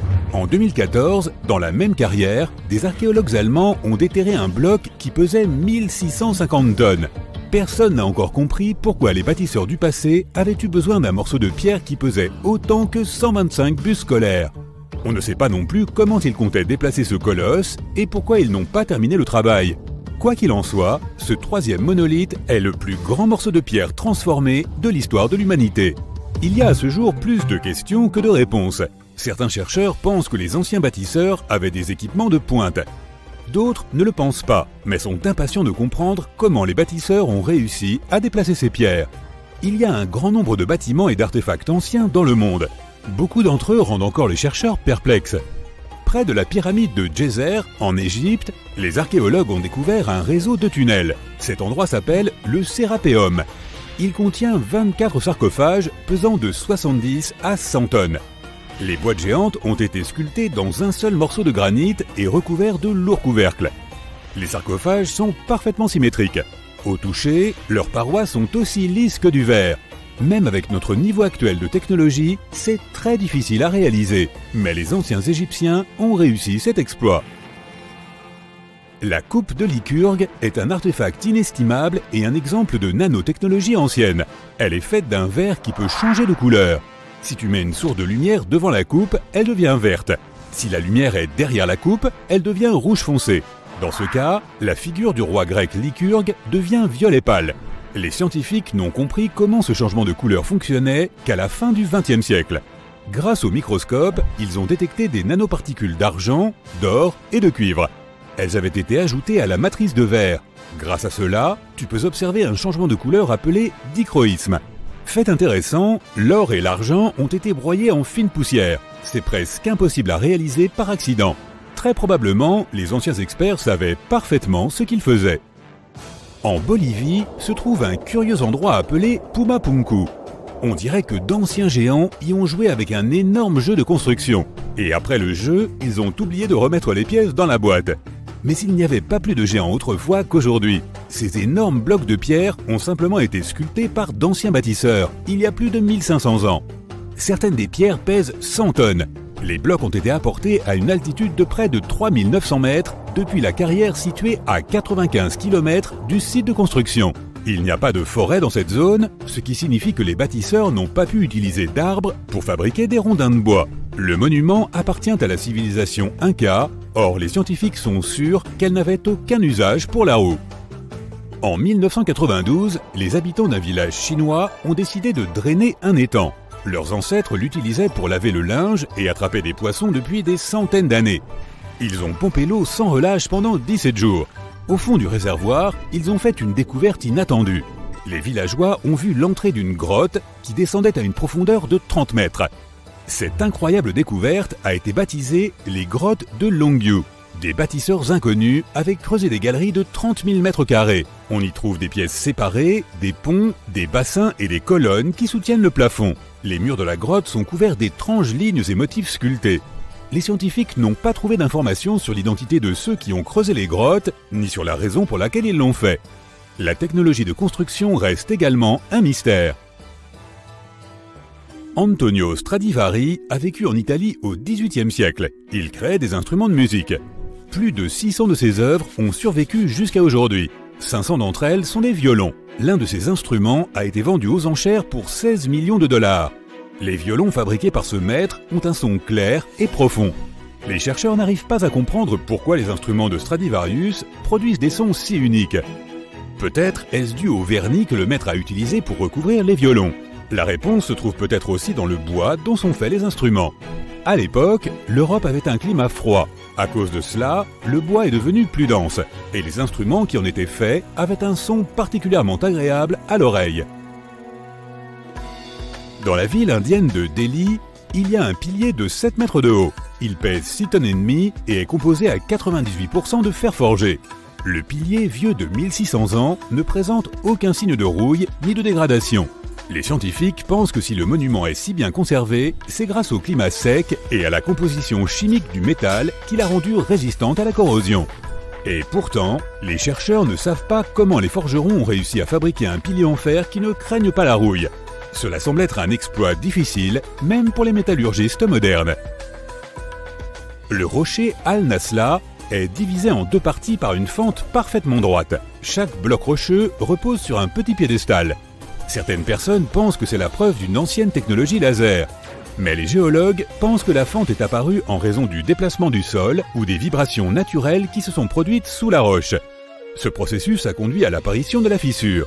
Elle s'est agrandie pendant des milliers d'années et progressivement, le monument naturel a pris la forme que l'on peut observer aujourd'hui. Imaginez que vous ayez été choisi pour répondre à l'une des questions les plus importantes de l'histoire. Quelle a été la première civilisation sur Terre ? La description du poste est simple, mais la tâche est extrêmement difficile. Vous devez déterrer la preuve de la première civilisation officielle du monde. Étaient-ce les Sumériens en ancienne Mésopotamie ? Ou étaient-ce les anciens Égyptiens répartis le long du Nil ? Sans vouloir vous mettre la pression, l'histoire est littéralement entre vos mains. Bonne chance. Puisque vous ne pouvez pas remonter le temps et visiter l'ancienne Mésopotamie pour obtenir les réponses à vos questions, vous devrez rechercher dans les bases de données des musées afin d'obtenir quelques indices. Avant toute chose, nous avons besoin d'une définition de ce qui est considéré comme une civilisation. Il ne s'agit pas seulement de milliers de personnes regroupées et vivant harmonieusement. Il y a certains éléments clés qui, ensemble, font d'un groupe de personnes une civilisation. Comme, par exemple, le domaine de l'urbanisme, autrement dit, la construction de villes, les systèmes d'irrigation et l'écriture. Vous décidez de commencer votre recherche en plongeant profondément dans l'histoire des Sumériens, qui occupent aujourd'hui la position de première civilisation du monde. Maintenant, imaginez être le premier de votre espèce. Cela signifie ne pas avoir d'exemples externes. Cela signifie plutôt partir de zéro. Première chose dont vous aurez besoin, un lopin de terre. Et comme il n'y avait pas de compagnie des eaux actives à cette époque, vous aurez besoin d'un terrain avec un accès facile à l'eau. Donc, les Sumériens se sont installés entre deux grands fleuves appelés l'Euphrate et le Tigre, dans le sud de la Mésopotamie vers 5000 avant notre ère. Fait amusant, la Mésopotamie se traduit par « la terre entre deux fleuves ». Sur une carte moderne, c'est à peu près là où se trouve l'Irak aujourd'hui. En plus de la terre, une civilisation a besoin de moyens pour obtenir de la nourriture.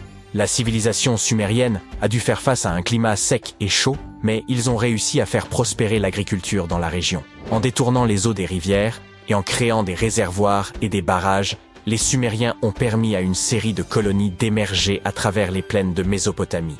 La célèbre ville de Babylone en faisait partie. Vous savez, la ville qui aurait eu ses jardins suspendus? Je dis supposément parce qu'aucune preuve définitive de l'existence réelle de ce monument n'a été trouvée.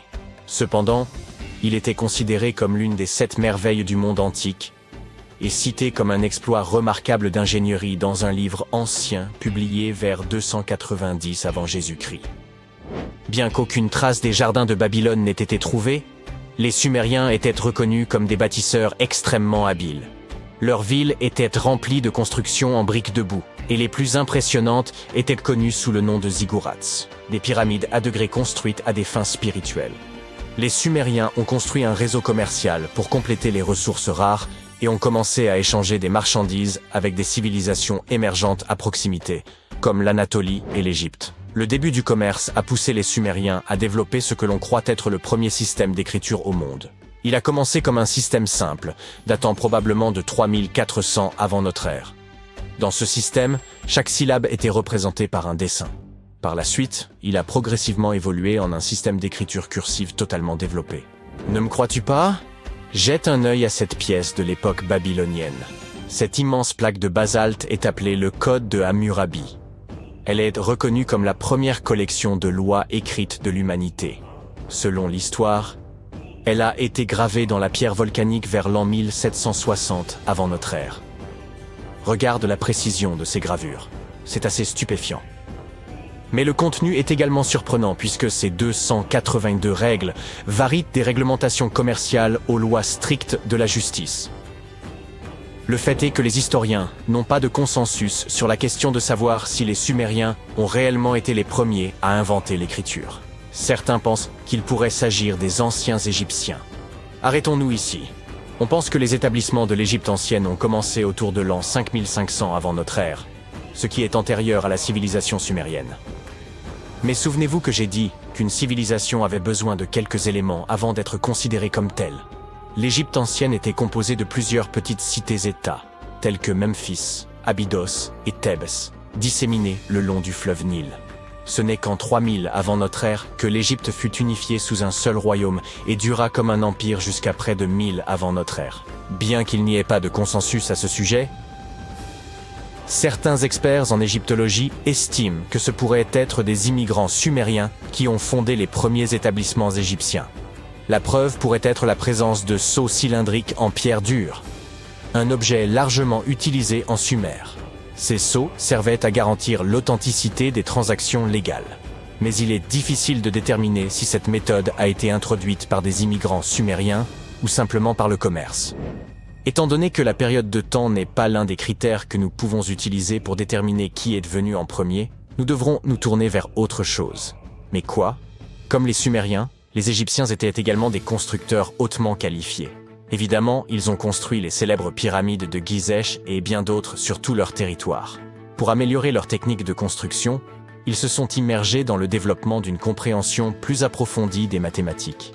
Ils ont développé une nouvelle forme de mesure, appelée le coudé, qui était l'équivalent de la longueur d'un bras. La Grande Pyramide, par exemple, mesure 440 coudées sur 440 coudées. Ils étaient également des astronomes innovants, combinant leurs compétences mathématiques avec une observation astronomique attentive. Ils furent la première civilisation à utiliser une division du jour en 24 heures. Et ils ont même créé un calendrier solaire, qui fut le premier système de datation de l'histoire à comporter 365 jours dans une année. D'accord, il est indéniable à quel point ils étaient impressionnants. Mais certains experts disent que le différend doit être réglé par la comparaison de leur système d'écriture. L'écriture hiéroglyphique, le premier style d'écriture égyptien, remonterait à 3000 avant notre ère. C'était une composition de plus de 700 symboles qui étaient engravés dans la pierre. Pendant longtemps, les chercheurs ont cru que l'écriture sumérienne était antérieure à l'égyptienne. Mais une découverte récente faite par des chercheurs de Yale prétend le contraire. Des archéologues ont découvert un panneau de 4 signes qui aurait été écrit vers 3250 avant Jésus-Christ. Oh, et ils ont également trouvé un autre dessin sur roche représentant un éléphant enceinte qui pourrait dater de 4000 avant Jésus-Christ. Maintenant, il existe également une troisième possibilité que moins de gens semblent de mentionner, la civilisation de la vallée de l'Indus, également connue sous le nom de l'Inde antique. Située autour de la région de l'actuel Pakistan et de l'Inde, la civilisation de la vallée de l'Indus est également un prétendant au titre de plus ancienne civilisation, en raison de l'origine historique incertaine de la collection de textes hindous, connue sous le nom des Upanishads. La civilisation de la vallée de l'Indus a prospéré autour de 3000 avant notre ère. Mais les archives montrent que les habitants de la vallée de l'Indus commerçaient avec les Mésopotamiens dès 3500 avant notre ère. Attendez une minute. Comment est-ce possible? Non, ils n'étaient pas des voyageurs temporels. Ce n'est pas un film de science-fiction. Il y avait déjà des établissements agricoles dans la région qui se développaient lentement en grandes villes telles que Harappa et Mohenjo-Daro. Les anciennes villes indiennes étaient sophistiquées, remplies de maisons en briques cuites, construites selon un système de grilles. Ces villes anciennes possédaient même des systèmes de drainage et d'égouts qui reliaient la plupart des maisons et utilisaient la gravité pour évacuer les déchets hors de la ville. Elles étaient vraiment avancées. Ils étaient également une civilisation extrêmement religieuse, et les croyances hindoues étaient au cœur de leurs pratiques. Malgré cela, leur ville n'était pas remplie de bâtiments spirituels. En réalité, le bâtiment le plus important de Mohenjo-Daro était un bain public. Intéressant, n'est-ce pas? Maintenant, pourquoi ne pouvons-nous pas savoir s'ils étaient la plus ancienne civilisation sur Terre? Même si certains historiens soupçonnent que les origines des habitants de la vallée de l'Indus peuvent remonter à 5000 avant notre ère, il n'y a aucune preuve concrète de cela, seulement des spéculations. La meilleure preuve que nous ayons sont les Upanishads. Les Upanishads sont des textes remplis de philosophie, de mantras et de cérémonies. Le fait est qu'une partie des pratiques hindoues consistait à mémoriser et à transmettre la sagesse des Upanishads sous forme orale. Ainsi, il a fallu un certain temps avant qu'elles n'apparaissent sous forme écrite.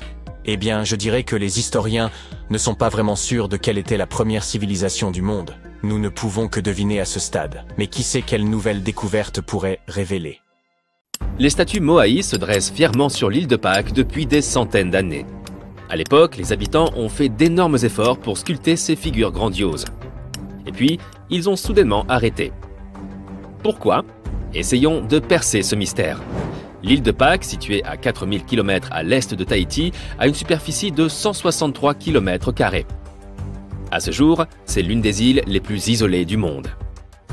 Autrefois, elle était couverte de forêts, remplies de différentes espèces d'arbres et fougères. Mais lorsque les premiers humains sont arrivés sur l'île vers l'an 400, les forêts ont lentement commencé à disparaître. Et à partir de l'an 1250 environ, les statues Moai ont commencé à apparaître un peu partout. Les locaux les fabriquaient à partir de différents types de roches, cendres volcaniques compressées, basalte, trachyte et scories rouges. Comme il s'agit d'une île volcanique, ce sont tous les ingrédients que les créatures des statues utilisaient. Une fois que les bâtisseurs avaient terminé leur travail, ils recouvraient les statues de pierre ponce. Les visages des statues sont différents. Elles ont toutes des sourcils épais et de grands nez, mais avec des expressions distinctes. Leurs bras sont sculptés directement dans leur corps. Certains ont des chapeaux sur la tête. Il y a près de 900 statues sur toute l'île, et elles varient en taille. La hauteur moyenne est de 4 mètres, et les plus grandes atteignent 10 mètres de hauteur et pèsent jusqu'à 82 tonnes. Comme les statues ont tant de visages différents, il existe des théories selon lesquelles elles représentent et honorent des ancêtres, des chefs et d'autres personnages importants qui ont vécu sur l'île. Mais sans aucune preuve tangible, il est presque impossible de comprendre le véritable objectif des Moai. Autrefois, elles se dressaient magnifiquement le long de la côte, veillant sur les locaux vivant dans des villages. Et leur dos était tourné vers le monde des esprits de la mer. Lorsque les Européens ont découvert les statues Moai dans les années 1700, beaucoup d'entre elles étaient déjà tombées. Et la construction des statues s'était arrêtée bien plus tôt que cela. D'énormes efforts ont été déployés pour fabriquer ces statues. Les artisans experts passaient beaucoup de temps à les sculpter lentement avec des pioches rudimentaires. Une équipe contenant jusqu'à 6 personnes pouvait travailler dur pendant une année entière pour fabriquer une seule statue. Ensuite, ils devaient souvent la transporter jusqu'à son emplacement final sur l'île, sur une distance pouvant aller jusqu'à 18 km. Grâce à la datation au carbone, les experts ont réussi à déterminer que les statues ont commencé à apparaître vers l'an 1250. Et puis, soudainement, vers 1500, le processus s'est tout simplement arrêté. Les créateurs des statues ont simplement laissé leurs burins là où ils les avaient utilisés pour la dernière fois. Et seulement un quart de toutes les statues ont effectivement été placées là où elles étaient censées être. La moitié d'entre elles se trouvent encore dans les carrières, tandis que d'autres ont été laissées sur le sol à mi-chemin. Quelque chose s'est passé sur cette île qui a conduit les habitants à se désintéresser totalement des statues. Il existe de nombreuses théories sur la raison pour laquelle cela a pu se produire, et elles sont principalement liées à la déforestation. Les habitants de l'île utilisaient peut-être du bois pour déplacer les statues à travers l'île, à l'aide de traîneaux et de cordes, ou de rondins pour faire rouler les statues, ou de radeaux pour les faire flotter. Le bois a fini par s'épuiser. Les arbres de l'île mettaient très longtemps à repousser, et les rongeurs mangeaient la plupart des graines. Les habitants utilisaient le bois à de nombreuses fins. Ils en avaient besoin non seulement pour des choses pratiques, mais aussi pour créer d'autres statues. Une autre raison pour laquelle les habitants de l'île ont pu arrêter de construire les statues pourrait être qu'ils se sont consacrés à d'autres projets. Les rocailles devenaient de plus en plus courantes avec une population croissante. Or, ces rocailles étaient excellentes pour le sol, le gardant au chaud et le fertilisant en même temps. Les insulaires consacraient beaucoup de temps et d'efforts à tailler ces rocailles, et ils n'avaient tout simplement plus assez de temps pour la construction et le déplacement des statues. Une autre théorie suggère que les croyances des locaux ont changé avec le temps. On suppose qu'autrefois, les habitants de l'île voyaient les statues comme un lien avec leurs ancêtres. Mais après un certain temps, les rituels décrivant une démonstration de force et d'endurance sont devenus plus répandus. Et avec ces rituels, les insulaires ont commencé à sculpter des images liées aux oiseaux de mer. Ces derniers sont devenus le principal animal de l'île. Les gens ont commencé à croire que leurs ancêtres les regardaient à travers les oiseaux au lieu des statues. Il n'y avait donc plus de raison de construire les Moai. Quel que soit le degré de véracité de ces théories, le principal problème était que la petite île ne pouvait plus supporter une population croissante. Ce qui était autrefois une terre luxuriante couverte de forêts est rapidement devenu un paysage stérile. Pendant les premiers siècles, les gens dépendaient des ressources forestières. Mais l'agriculture a pris de l'ampleur quelque temps après 1550, lorsque les forêts ont disparu. Les tribus qui travaillaient autrefois ensemble pour construire les fantastiques monolithes ont fini par entrer en compétition les unes avec les autres. Dans cette lutte pour les terres et les ressources, les statues Moai ont été renversées, car les gens voulaient réduire leur importance. Au cours des siècles suivants, toutes les statues ont été renversées, mais pas toujours délibérément. Beaucoup sont tombées naturellement après avoir été négligées pendant si longtemps. Certaines ont même fini dans les eaux de l'océan entourant l'île. Elles y sont restées un certain temps. Mais certaines de ces statues ont connu une deuxième vie. Elles ont été réédifiées, offrant une magnifique expérience aux visiteurs du monde entier. Si tu fais un voyage jusqu'à cette île isolée, la première question que tu te poseras ne sera probablement pas de savoir comment les statues ont été construites ou déplacées. Ce sera plutôt comment diable quelqu'un a-t-il pu arriver jusqu'ici en premier lieu. C'était l'un des exploits les plus incroyables qui soient. Les Polynésiens ont sans nul doute fait des choses assez extraordinaires. Dès 1500 avant Jésus-Christ, ce peuple de marins a commencé à explorer le monde. Ils ont utilisé les inventions marines les plus avancées de leur époque. Ils ont traversé l'océan en catamaran et en bateau à balancier, en commençant par l'Asie du Sud-Est et en peuplant de nombreuses autres régions dans le Pacifique. Ils sont allés aussi loin que l'actuel Hawaï au nord en 900 avant Jésus-Christ et l'actuelle Nouvelle-Zélande au sud en 1200 avant Jésus-Christ. Et le voyage le plus lointain vers l'est a été bien sûr l'île de Pâques. En seulement quelques centaines d'années, ces premiers navigateurs ont peuplé une zone de plusieurs milliers de kilomètres carrés. Ils mémorisaient simplement les endroits où ils étaient déjà allés et de cette façon réussissaient à naviguer sur l'océan. Ils utilisaient un large éventail de techniques. Ils observaient le ciel lorsqu'il se levait et se couchait, tandis que la nuit, les étoiles les aidaient. Si le temps était couvert et que les marins ne pouvaient pas s'orienter visuellement, ils utilisaient d'autres méthodes brillantes. Ils observaient notamment le mouvement des courants océaniques et les motifs des vagues, et prêtaient attention à la bioluminescence dans l'eau. Ces motifs les aidaient à trouver l'emplacement d'îles spécifiques. Ces marins comprenaient même comment les îles et les atolls au loin provoquaient des motifs d'interférence aérienne et maritime. Les oiseaux leur fournissaient aussi de précieux indices. Certains d'entre eux migraient sur de longues distances d'une île à l'autre, ce qui donnait aux marins une sorte de lien visuel pour leur itinéraire. D'autres types d'oiseaux avaient des périodes d'alimentation spécifiques. Les marins savaient quand et où ils chassaient et dirigeaient leurs bateaux en fonction des endroits où ces oiseaux se nourrissaient. Les Vikings ont sans doute reçu beaucoup trop de mérite par rapport à leurs aptitudes maritimes. Alors qu'ils utilisaient une boussole solaire, les premiers Polynésiens se fiaient uniquement à leur connaissance de la façon dont la nature elle-même pouvait les guider. Leurs compétences étaient si avancées qu'en 1769, le capitaine James Cook, un célèbre explorateur anglais, a même engagé un navigateur polynésien pour ses connaissances approfondies des mers. Et ce qui est encore plus surprenant, c'est que ce navigateur a dessiné une carte de mémoire. Elle couvrait une région de 3200 km de large. Dans cette région, il y avait 130 îles, et le navigateur connaissait 74 de ces îles par leur nom. Au début de leur voyage, le capitaine Cook a souvent ignoré les conseils du navigateur. Mais vers la fin de leur voyage, il a été très impressionné. Il a également reconnu les Polynésiens comme étant probablement le peuple le plus répandu sur Terre.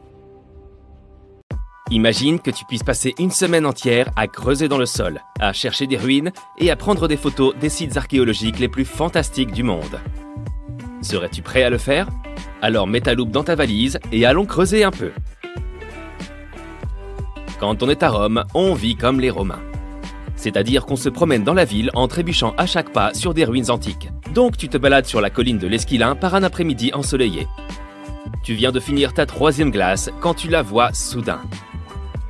La magnifique Domus Aurea, ou pour ceux qui ne parlent pas latin, la maison dorée. L'empereur romain Néron a ordonné la construction de cet immense palais en 64 après Jésus-Christ. Les travaux se sont terminés en 68 après Jésus-Christ. Au fait de sa gloire, elle occupait une surface 3 fois plus grande que la cité du Vatican. Le bâtiment a été décoré de feuilles d'or, de pierres semi-précieuses et de dizaines de fresques. Le palais comptait plus de 300 pièces, dont certaines donnaient sur un magnifique vignoble et un bois bruissant d'animaux. Il contenait aussi une énorme statue de 30 mètres de haut de Néron lui-même. La salle octogonale était la plus grande construction du palais. À l'origine, c'était une salle de banquet, avec des cascades tout le long des murs du fond. La salle tournait autour de son axe jour et nuit, tandis que d'en haut tombaient constamment des pétales. Les successeurs de Néron ont dépouillé tout le palais de ses matériaux. Aujourd'hui, les touristes peuvent visiter la structure principale et, bien sûr, la salle octogonale. Elle a été excavée et tu la reconnaîtras facilement même avec ses murs dénudés. Après avoir traversé la moitié du globe en avion, nous voilà au cœur de la jungle cambodgienne. Heureusement que tu as apporté ton spray insecticide. Les moustiques deviennent littéralement fous dans ce climat tropical. Cachée au milieu de la forêt se trouve la ville d'Angkor. C'était la capitale de l'Empire Khmer entre le 9e et le 15e siècle. Pour info, le mot Angkor signifie capitale en langue khmer. La ville était l'une des plus grandes du monde à l'époque pré-industrielle. Les chercheurs affirment que près d'1 million de personnes y vivaient. Aujourd'hui, Angkor attire des visiteurs du monde entier en raison de son architecture étonnante. Tu reconnaîtras le style khmer à l'utilisation d'énormes blocs de grès. Au centre du complexe se trouve le temple Bayon. Il est décoré de 216 visages souriants qui, selon les scientifiques, sont censés ressembler aux fondateurs de l'empire d'Angkor. Ils pensent que les tours étaient autrefois décorées d'or, mais aujourd'hui, le site est un labyrinthe de temples couverts de lianes. La ville a été abandonnée en 1431 et n'a été redécouverte que dans les années 1840. En 1992, elle a été inscrite au patrimoine mondial de l'UNESCO. Les États-Unis ne sont pas nécessairement synonymes de ruines, mais en voici une. Dans l'état montagneux du Colorado, se trouve l'ancien lieu de résidence des Anasazi. Dans tout le parc national de Mesa Verde, on trouve plus de 600 habitations, construites sur les falaises par les Anasazi dans les années 1190. Le Cliff Palace comptait à lui seul plus de 150 pièces. C'était un bâtiment à plusieurs étages fait de grès et de mortier de boue. Pour arriver à la maison du balcon, les visiteurs doivent grimper une échelle de 10 mètres. De là, tu pourras voir un village de taille moyenne, composé de 38 pièces et de 2 kivas. Les kivas sont des chambres traditionnelles construites par les Anasazi à des fins cérémonielles.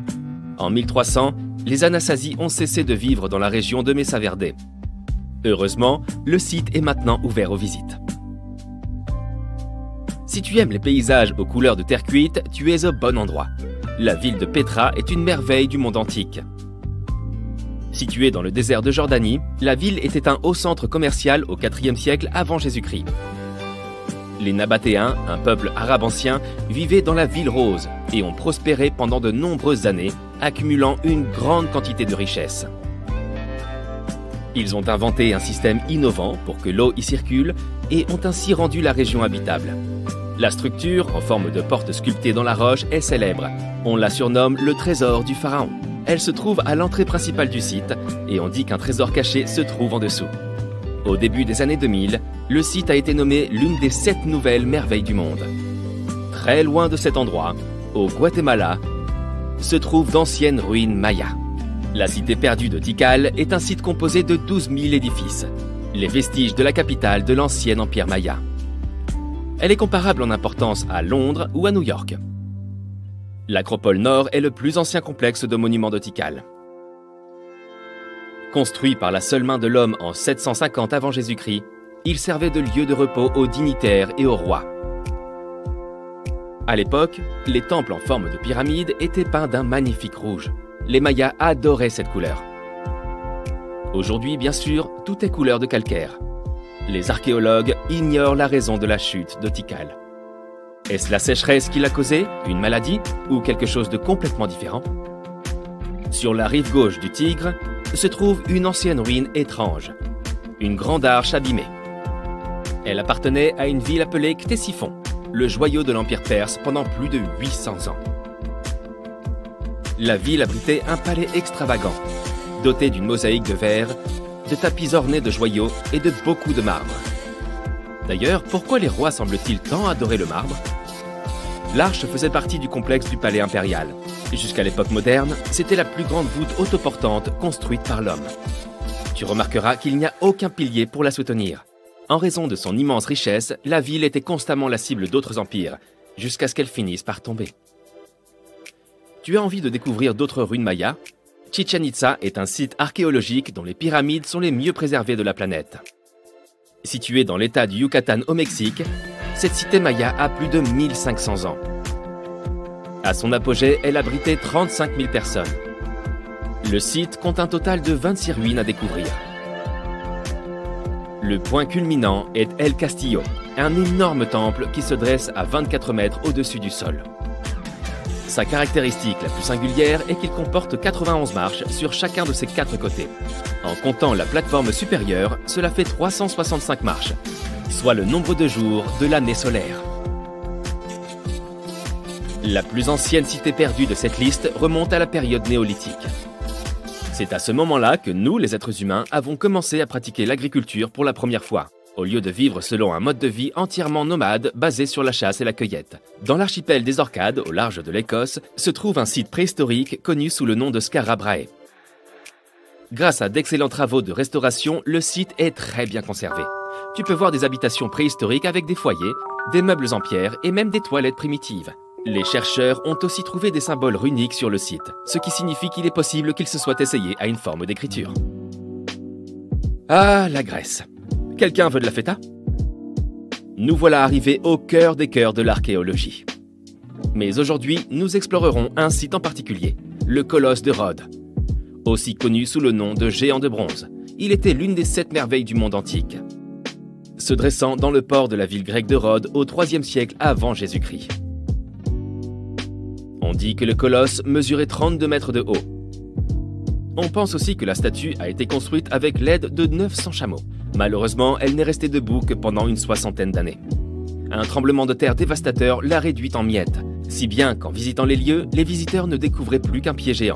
Maintenant, il n'y a plus rien à l'endroit où se trouvait la statue.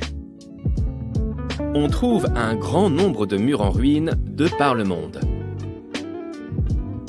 Et pour notre dernière visite de la journée, c'est exactement de cela dont il va s'agir. Tout au nord de l'Angleterre se trouve la ruine du mur d'Adrien. L'empereur romain a fait construire ce mur afin de séparer son empire des peuples de Calédonie. Le mur originel était beaucoup plus grand que ce qu'il en reste aujourd'hui. Mais les ruines sont tout de même assez impressionnantes. Elles consistent en une structure qui s'étend sur 117 km d'une côte à l'autre. À l'époque, le mur d'Adrien abritait 17 grands forts et de nombreuses tours d'observation afin d'assurer une sécurité maximale à cette province. Le mur est tombé dans l'oubli lorsque les Romains ont déserté l'île de Bretagne au début du 5e siècle. Les gens ont commencé à le dépouiller pour construire des églises, des fermes et même des maisons. Aujourd'hui, si tu décides de visiter les ruines, tu ne verras que des fragments d'environ 1 mètre de haut. Mais c'est quand même assez chouette, hein? Quand tu entends parler de ruines anciennes, tu ne les imagines jamais suspendues quelque part, ou simplement accrochées à la branche d'un arbre, n'est-ce pas? En fait, pour la plupart des objets anciens que nous avons exposés dans les musées du monde entier, les archéologues ont fait un travail de fouille impressionnant. Tu vois, les bâtiments ont cette drôle de façon de se dégrader avec le temps si l'on n'en prend pas soin correctement. Parfois, nous devons réutiliser certains matériaux de construction, et une bâtisse plus ancienne peut alors être sacrifiée dans le processus. D'autres fois, les maisons sont abandonnées, et dès qu'elles sont exposées aux éléments en surface, comme la pluie ou le soleil, elles n'ont plus aucune chance. Certaines s'écroulent tout simplement sous l'effet de la bonne vieille érosion. La seule façon pour un édifice de survivre à l'épreuve du temps est d'être enterré en profondeur. Mais comment ces architectures finissent-elles par être enterrées? C'est une véritable comédie d'erreurs. Les villes anciennes avaient l'habitude d'élever progressivement le niveau de leur sol, comme un enfant qui ajoute des garnitures à sa coupe glacée. En effet, ces colonies étaient toujours occupées à collecter de la nourriture et des matériaux de construction pour faire face à l'augmentation constante de leur population. Mais qui a le temps de s'occuper des déchets et des ordures? À l'époque, ce n'était pas vraiment une priorité sur leur liste de tâches. Ainsi, lorsqu'il s'agissait de construire de nouvelles maisons, les civilisations anciennes économisaient leur sueur et leurs larmes, en empilant les décombres et en construisant directement dessus. Mais ce n'est pas tout. De temps en temps, les rivières entrent en crue et déposent une couche de sédiments sur le sol des villes. Cela a pour effet d'encapsuler encore davantage ces anciennes constructions. Et dans les régions sèches, comme le désert, où le vent aime à montrer ses mouvements de danse de sable et de poussière, tu peux parier que c'était une lutte constante pour garder les établissements propres. Un exemple hilarant est celui du Sphinx, dont la tête était enfouie dans le sable jusqu'à ce qu'un groupe d'archéologues le mette au jour en 1917. Certaines villes anciennes ont fini par être recouvertes parce qu'elles étaient complètement abandonnées. Avec moins d'activité humaine pour contrôler leur expansion, les graines de plantes n'ont pas pu résister à l'opportunité et ont germé un peu partout.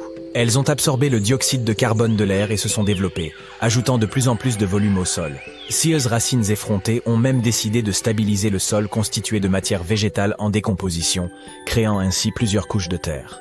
C'est comme si Mère Nature s'était lancée dans un ultime projet de bricolage, avec les plantes comme fidèles auxiliaires. Fouiller dans les secrets des civilisations anciennes, ce n'est pas seulement déterrer un monde perdu, c'est aussi une quête épique pour révéler les trésors cachés sous les couches de l'histoire. Mais comment les archéologues savent-ils d'abord où creuser? Si tout est recouvert de multiples couches de sédiments, de débris et de racines de plantes, ils doivent avoir une sorte de système auquel ils se fient avant de se lancer dans un nouveau projet, n'est-ce pas? Tout d'abord, ce ne sont pas toujours eux qui suggèrent des fouilles archéologiques à tel ou tel endroit. Je m'explique. Supposons que tu sois un entrepreneur et que tu souhaites construire un nouveau complexe d'appartements luxueux dans ta ville. Cependant, certaines législations locales imposent des exigences avant que ton projet ne puisse démarrer. Par exemple, avant de commencer à construire sur un terrain, il peut être nécessaire de faire appel à des spécialistes pour vérifier le sol. Scieuses personnes intelligentes peuvent être des archéologues, des géologues ou des paléontologues, et elles doivent garder un œil sur le processus en phase de développement. En cas de découverte d'artefacts ou d'écofacts, termes savants pour désigner des vestiges organiques, ces experts interviennent pour les fouiller et les étudier. Mais qu'en est-il des sites qui n'ont rien à voir avec les bulldozers et les chapeaux jaunes? Les archéologues ont plus d'un tour dans leur sac lorsqu'il s'agit de localiser les points chauds de l'Antiquité. Ils plongent dans les archives historiques et font un travail de détective. En recherchant de vieux documents et de vieilles cartes, ils peuvent reconstituer le puzzle de l'activité humaine dans une région donnée. Si un site a déjà été visité, c'est encore mieux. La découverte de traces de fouilles antérieures ou de récits historiques peut donner aux archéologues de nombreuses informations sur les endroits où poursuivre leur chasse au trésor. Avant de commencer à manier leur pelle, les archéologues se livrent à une sorte de balayage visuel. Armés d'un système de quadrillage, ils se promènent sur le site, à l'affût de tout artefact susceptible de se cacher juste sous la couche supérieure de la terre. Qu'il s'agisse d'outils en pierre taillée, de verres historiques ou même d'anciennes décharges, oui, elles ont aussi de la valeur. Ces explorateurs à l'œil vif peuvent repérer des signes d'activité humaine plus rapidement que la plupart des gens. S'ils tombent sur un hamac coquillé, terme savant pour désigner un dépôt d'ordures, ils savent avec certitude que l'homme a jadis habité cet endroit. Les archéologues ne se contentent pas de leur fidèle pelle. Ils disposent d'un arsenal de gadgets pour les aider dans leur recherche de merveilles cachées. Les outils géophysiques sont en quelque sorte leurs armes secrètes. Prenons l'exemple du résistivimètre. Cet appareil astucieux mesure la composante électrique du sol et tout élément ou artefact enfoui. Un mur enterré, par exemple, produira une résistivité différente de celle du sol environnant.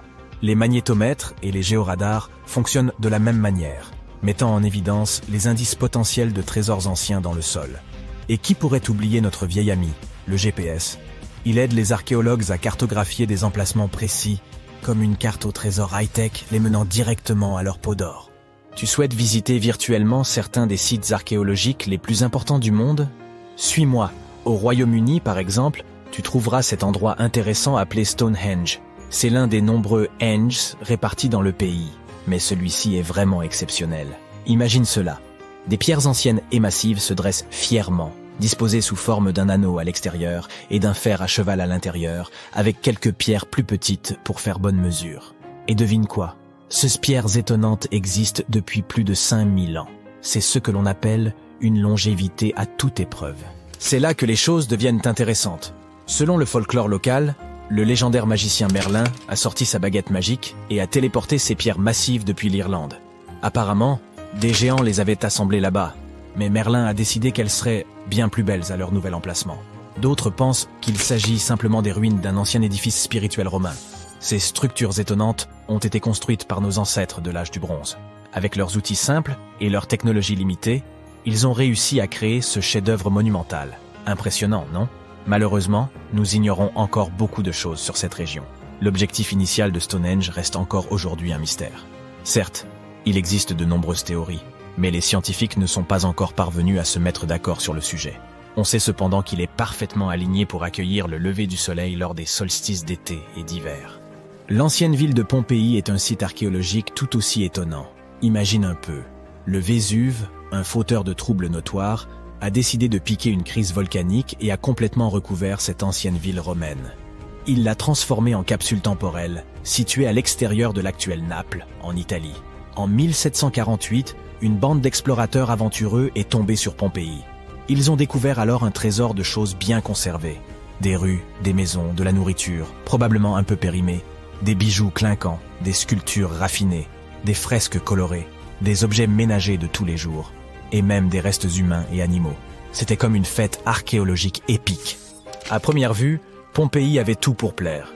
Des maisons et des villas de luxe, une immense arène de 20 000 places, de jolies petites boutiques d'artisans, des lieux de rencontre comme des tavernes, sans oublier les endroits coquins comme ces bains luxueux, où l'on pouvait se faire dorloter intensément. Il y a aussi le sanctuaire d'Apollon, où les gens se réunissaient pour leur culte quotidien. Et bien sûr, le cœur animé de la ville, le forum de Pompéi, où tous les gens branchés avaient l'habitude de se retrouver. Et devine quoi? Pompéi est tellement cool qu'elle a été inscrite sur la liste du patrimoine mondial de l'UNESCO en 1977. C'est en quelque sorte le panthéon de l'histoire. Cette liste comprend également de nombreux autres bâtiments et sites célèbres, comme le Taj Mahal en Inde et l'Acropole d'Athènes en Grèce.